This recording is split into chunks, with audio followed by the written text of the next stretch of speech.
असता त्याला ठोकारून दिवसभर आभाळाच्या छताखाली पिंपरणीच्या सावलीत तर कधी तप्त फोपाट्यात निवांत पडत असत.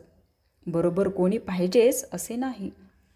विषय वार्ता न आवडणे, विरक्तीपणाने राहणे, मन स्वरूपामध्ये रंगणे, ज्यांची इच्छाच शांत झालेली असते, एवढेच काय मनात मोक्षाची अपेक्षा नसते, मात्र बाह्य लक्षणे लोक शिक्षणासाठी ठेवतात, ते परमहंस रूप होय.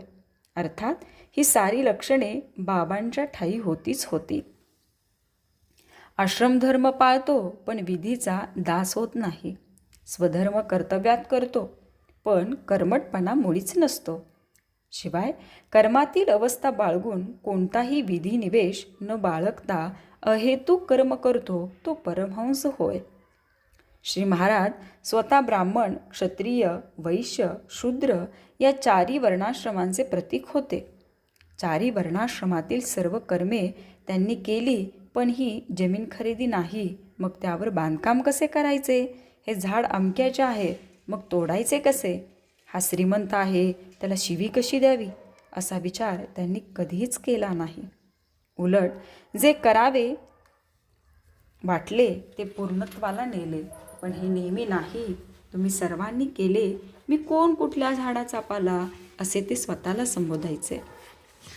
ज्याच्याजवळ विवेकशुद्ध ज्ञान असून बालकासारखा मान अपमान, ज्यांना समान कोणत्याच कार्यात कमी पडत नाही, कोणी प्रश्न केल्यास समाधान करत नाही, अज्ञानासारखा प्रमाणरहित बोलतो, कारण उपाधी त्यांना नको असते, कुणाच्या वादविवादात पडत नाहीत, कुणाच्याच बाजूने निकाल देत नाही, तो परमहंस.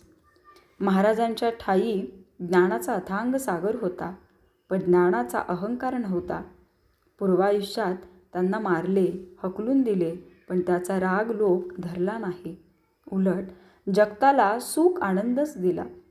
ग्रंथातले ते नेमकं बोलता बोलता अचूक बोलत, पण एखाद्याने प्रश्न विचारला तर म्हणत, अरे ब्राह्मणाकडे जा, मला काय कळतंय वगैरे. कारण जे अत्यानंद भोगता आहे ते तर्क वितर्क कुतर्क कशाला काढत बसतील बरं?